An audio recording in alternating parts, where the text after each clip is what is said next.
slow pokes, we need a speed master. Big money flowing, that's a signal in the air. Inside of confidence, for a win we gotta care. Index and Daiso, the tools of the trade. Heels, racing tips, the winning moves are made. Heels, racing tips. What's up mga ka-BK and welcome sa KL Racing Tips. Mga bata magingay! Yun. Asay asawa ko. What's up mga ka-BK? What's up mga ka-BK? Yun, what's up mga ka-BK? So kumusta pa ang karera nyo ng araw ng Friday, araw ng Munggo? So nagkamali lang ako, tama sana, 23,000 pa sana yun. So ayang may panaya pa sana ng Sabado-Linggo. Problema, nagkamali ako ng pindot. Imbis na Bengue sprayer ang napipindot ko, napindot ko si back page. Right? So meron tayong karera ha, yung Sunday. Meron tayong palaro, daming magandang karera, may Grand Copa na. So dito sa karerang to mga boss, mag-ingat-ingat po tayo ha. Kasi Grand Copa tapos no bearing, no effect pa. So tara, simulan natin to, let's go to race number 1. Race number 1, meron po tayong class 4, 22 to 27 split, no bearing, no effect po tayo, 1,400 meters. Ito ang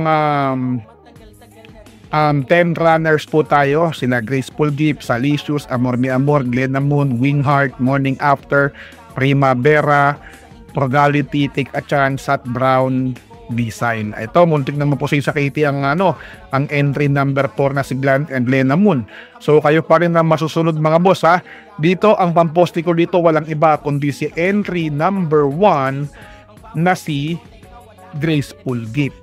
Susundan ko lang to ng entry number 4 ay entry number 8 na si Frugality. Tara nga, panoorin natin to. Yung mga walang nakapanood dito kay Frugality, let's go.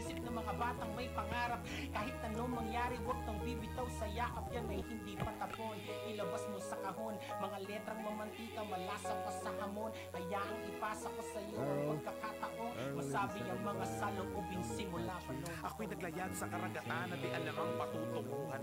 Gamit lang ang kaalaman na sakali ko lang natutunan. Binalot man ng kaba ang buong katauhan at kalaunan. Pilit sinisi na kayamanan na may pating na nagkukumpulan. At inanaw, pumalik, naligaw, bumalik, tinanaw ko saglit ang mga naunang manubet. Gusto kong pumalit na maging isa sa kanila. Ngunit para mawala ang mga bagay na di mo pa napapala, kailangan mong gawin ang mga di mo pa nagagawa. May pagkakataon na papalibutan ka ng buitre. Huwag matakot sumugal, puhunan mo ay libre. Sa una mararamdaman lubog ang iyong tula. Ibig sabihin bida akong bugbog ka sa simula. Kailangan pang mag-unahan, inisip ko hindi ganon. Ang kailangan mo nagpasan sarili mong limitasyon. At bago magtagumpay ikay tuluyang papalpak. Mga unang nagmataas sila yung unang babagsak. Huwag mong tulugan na mga biyaya, lalo wag ating huminto. Kailangan gising ka sa oras na yan ay kumakatok na sa pinto. Araw-araw ay merong himala, malay mo sunod ka na na makatanggap. Huminto ka tapos biglang dumating di pa napakasaklap. Tapos kundi dumating hindi, gumawa ka ng paraan para magasandat at napaghanda kang makaratsada at kumarakada. Gumawa ng sariling pulburan, kuningas mo ay medyo mailap. Ngayon alam ko na kung bakit ka ba napakarami pala ng glak. Di ba ba naisip na sa kabila ng mga luwang pumatak? Napakaganda ang tinakbo ni Frugality ron mga boss. Pero ang poste ko dito entry number 1 tapos Frugality, tapos salagyan natin ng entry number 4 na si entry number 4 na si Glenna Moon. Ayan, namulik mo pa siya sa Katie. Expect na Katie lang tayo. Tapos along shot ko entry number 5 na si Wingheart. Kayo pa rin na masusunod mga boss ha. Pwede nyo lagay yung Salicious, diba? Pwede nyo lagay yung Take a Chance dan. Pero para sa akin matibay-tibay na po yan, 148. Alright, so let's go to race number 2. Dito sa race number 2 mga boss, meron tayong class 4, 16 to 21 split. Meron tayong 11 runners, 1,400 meters ang distansya. Ito, muntik mo po si Sakiti ang Uncle Vines, no? Pero para sa akin dito, mang nano ako, full combat order, tapos pangatlo ko lang si Uncle Vines. Alright, let's go. Panoorin mo natin ito si Uncle Vines. Lane that goes, moving up now is Uncle Vines down on the inside, Zoltanov. And great connection is behind them. And at the back stretch, Lane that goes leads the field by half a length over Uncle Vines. Zoltanov is in third, moving up and taking the third spot now is Great Connection. About a past the half mile. Nakaka-chat na rin ako, Boss Dante to. Bionic. Kanino ka account dyan? Uncle Dati na Vines, may great congratulations na. connections, Ikaw talaga street naniniwala ka talaga sa mga ano ko at market ko eh, no? Congratulations, di ba? 480 mo, naging 2.5. It's Uncle Vines. Mama ka, congratulations, boss. Over Blame the Ghost, traps back in second. Stream third, great connection, and Sultano. And at the last spend for home, it's Uncle Vines. Uncle Vines still there in front, over Blame the Ghost, fights back down on the inside. Great connection, and Sultano is still last of all. Down to the finish, Uncle Vines and Blame the Ghost. He's still in second, great connection, trying to get closer. And finally, JBH! second, Blame the Ghost. Great. Yan, nakita niyo yung takbo ni Uncle Vines to. So para sa akin dito, ang paposte ko rito, number 8 na si Mang Nano. Tapusin. Tapos tagyan ng comfort order. Dahil muntik pa po si Uncle Vines, sama na natin yan. Pero wala kami pakialam, JBH. Wala kaming pakialam! Wala kami pakialam. Sama na natin yan. Tsaka entry number 5 na si Manny Porgipani. Alright, kayo pa rin na masusunod mga amon tunay ha. 8, 9, 11, 5 tayo dyan. Let's go to race number 3. Race number 3, meron tayong class 5, 6 to 10 split. Ayan, meron tayong 13 runners. Dalawa ang couple entry natin dito, no? O isa lang? Dalawa. Si Metro Strength Polar Blast at Best Shot Iris. Alright? Kayo pa rin na masusunod. Baka magraba-raba na yung Mang Nano at Best Shot. Diba? So kayo pa rin na masusunod. Pero para sa akin dito, ang pamposte ko dito, entry number 3 na si Best Shot. Tapos talagyan ko siya ng entry number 13 na si Swak to Power Duo.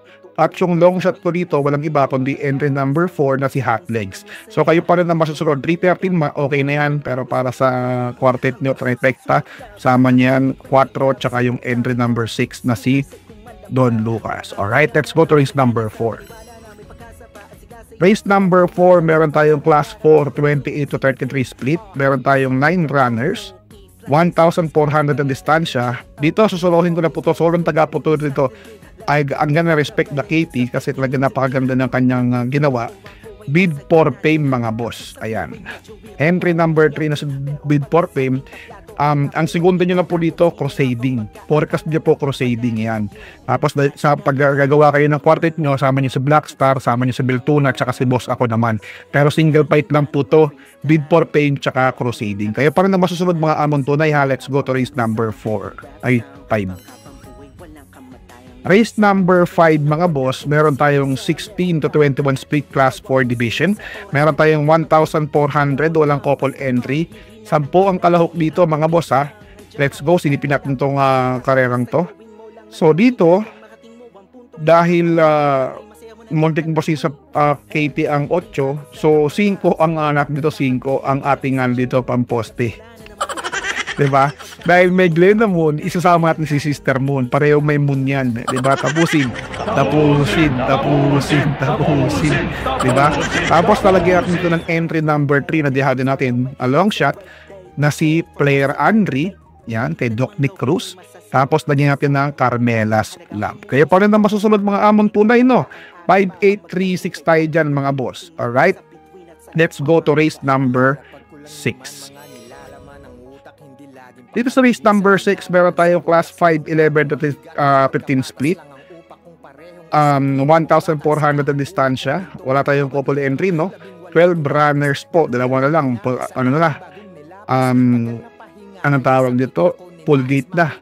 So dito, para sa akin, lamang na po to. Entry number 3 na si Bantay Sarado. Tapos lalagyan ko po ng pamprotekta lang sa aking bakasan, si Amor My Love. Tapos talagyan ko rin ng entry number 7 na si Heavyweight. Nakita nyo naman, ang dami kong rabano kasi pag lalo tong karera Sabado Linggo, malalakas magrabano eh. Meron silang Mang Nano, meron silang Best Shot, meron silang Amor My Love. Kayo pa rin ang masusunod mga amon tunay ha. Dito 3, 8, 7 lang po tayo dyan. Diba? Kayo pa rin na dyan. Pero kung kukuha kayo ng dihado boss, isama nyo si Walking on Sunshine, may panalo yan. Alright? So, let's go to race number 7. Race number 7, paratingan na po ng winner take all, pick 6, pick 5, pick 4, BB1, extra double at double. Alright? Dito meron tayong class 5 6 to 10 split, 1,400 meters ang distansya. Ayan po, isang ano na lang, babae na lang, full gate na. Pero dahil dyan, meron ko palang couple entry, no? Si Gabel, tsaka si One of a Kind. So dito, meron na naman, kasama na naman dito si King Hans, JB Hernandez. Wala kami pakialam. Alright. So dito, dahil dyan, ang pamposte ko rito, Dihado. Sino yun? Siyempre, entry number 3 na si Tawi-Tawi Island. Ayan po ang aking pamposte dyan, mga boss, ha. Tapos talagyan ko lang ng muntik na mapusi sa Katie na si entry number 1 na si King Hans. Tapos dalagyan po natin ng entry number 6, yan, na si Malabon King. And of course, entry number 8 na si Gojigo. Kayo pa rin na masusunod mga among tunay, pwede na po yung 3-1 na yan, ay pwede na po yung 1-6 na yan. Sama nyo na rin yung entry number 13, Marias Degas, tsaka entry number 11 para sa ano nyo, so Super 6 nyo, tsaka quartet, isama nyo po yan pag rumble nyo. Pero para sa akin, ang poste ko rito, Dihado, entry number 3, Tawi-Tawi Island. Kayo pa rin na masusunod mga among tunay, Nag-ingat po kayo. Kinabukasan, Grand Copa na. So, kita-kits tayo. May palaro tayo na yung DD1. So, all you have to do, yung i-share nyo yung video gagawin ko for Sunday Gia.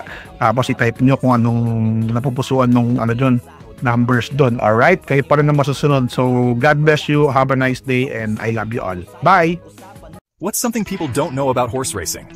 It's not just luck, it's strategy, skill, and insider tips. Welcome to Keel's Horse Racing Tips. Here, we're not just spectators, we're winners. Whether you're a seasoned punter or a racing rookie, Keel's got you covered. Catch glimpses of Keel breaking down the stats, reviewing the races, and giving you the thumbs up on the best bets. With Keel's expertise, you'll be making your way to the winner's circle in no time. So saddle up and join the excitement. Hit that subscribe button now for exclusive tips and insights. Ride with us to the winner's circle. Subscribe now for winning insights.